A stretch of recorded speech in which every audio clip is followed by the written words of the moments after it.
After finding Maria in the graveyard, Vic brings her to his car. He discovers that Anna was her daughter and uses the information to manipulate her into helping him. Maria is promised her daughter's revival, but only if she helps Vic get to the rest of her group. Charlie and Kirsty join a party filled with young people. Kirsty tries to make a move on Charlie. When he rejects her, she moves on to a stranger. They go to a nearby lake after talking for a while. All of a sudden, Kirsty feels like someone is trying to drown her. She tries to rise up but is unsuccessful. Meanwhile, Charlie is still at the party being flirted with by a girl. The conversation overwhelms him since it is way ahead of his time. Suddenly, he realizes that Kirsty is missing and runs back to the barn to inform the others. At the same time, James and Kate return after spending the night together. James promises to talk to Sarah about their relationship. They are then approached by a frantic Charlie, who informs them of Kirsty's disappearance. So, James sets off to look for her. They eventually reach the lake and find her. Kirsty now remembers that someone murdered her in this very lake. She wants James's help to find out who the person is. The guy who ran away yesterday, John, is in the grocery store. He drinks milk straight out of the carton, and when a man tries to intervene, he knocks him out.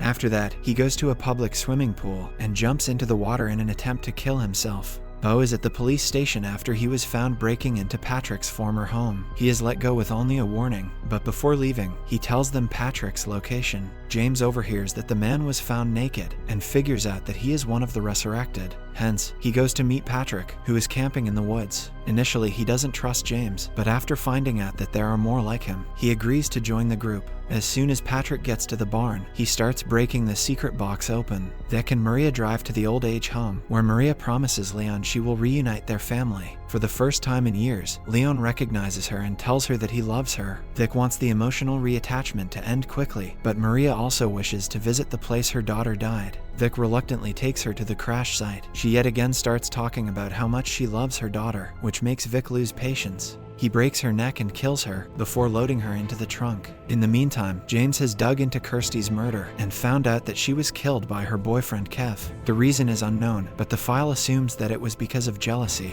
He served 10 years in prison before he was released a few years ago. Kev's name brings back more of Kirsty's memories, and she remembers them being in the lake the day she died. James promises to find out where he lives so she can meet him and get closure. Sometime later, she gets Kev's number and calls him. He instantly recognizes her voice but refuses to believe that it is her. Kirsty calls him to the lake in the evening so they can talk face to face. Alicia gets a call later that day and finds out about John. Someone saved him from drowning, but he doesn't want to return to the barn. Alicia registers that he is frustrated because he doesn't know anything about himself. Hence, she takes him to an art gallery. Using a masked frame, she has figured out that John was a bandit from the 1830s. He was executed in front of the entire town alongside 2 of his friends. John finally gets some clarity and agrees to do as she says. They eventually kiss and end up making love. When it gets dark, Kirsty finally gets to meet Kev. He reveals that no one believed him and he was convicted, but he is not the murderer. Just then, Kirsty gets a vision that a man with a tattoo on his arm killed her. She wants to help Kev because a single mistake cost him his whole life, but the man has already given up.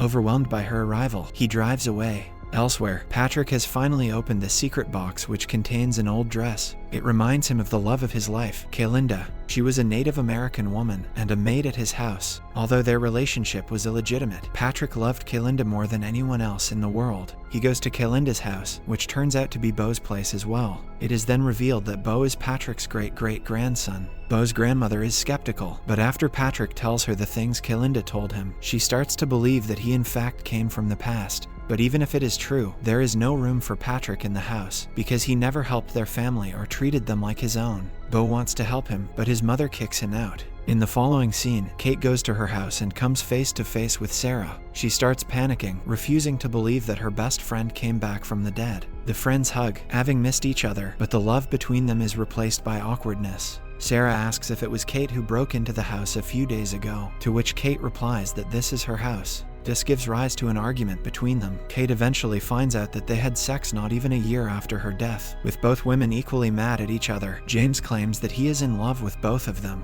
Meanwhile, Kirsty and Charlie go to a local pub to drink. Charlie used to come here often as a soldier during World War I. The owner of the pub is a fan of the soldiers who died in the war, including Charlie himself. To find out more about his death, Charlie befriends the man. After a long chat about war tactics, they go to a room on the upper floor, consisting of many war gears. The scene changes to a flashback when Charlie and his friend George were on a mission. Charlie was a sniper who couldn't land a shot, and as a result, George was killed. He returned to the city after that and died a few days later, but no one knows the cause. Still not able to gain clarity, Charlie loses his mind. However, the statue of George outside the pub makes him remember that he and George were lovers. Back in the barn, Alicia wakes up beside John. They are interrupted when Kev rings the doorbell, having found the place. He threatens her to gather every resurrected in the barn, but refuses to reveal what his intentions are. Suddenly, John attacks him, but is pushed to the ground. To save his life, Alicia agrees to help Vic. He looks around her stuff and finds a whistle inside a specimen bag. Alicia admits that she found that in John's grave, but didn't tell anyone about it. Then, she is made to call James, asking him where everyone is. As they chat, Alicia manages to discreetly tell him that she is in danger. James asks Kate and Sarah to stay at home and goes to see what is wrong. Upon reaching the barn, James quickly realizes that Vic is not the same person he knew before his accident.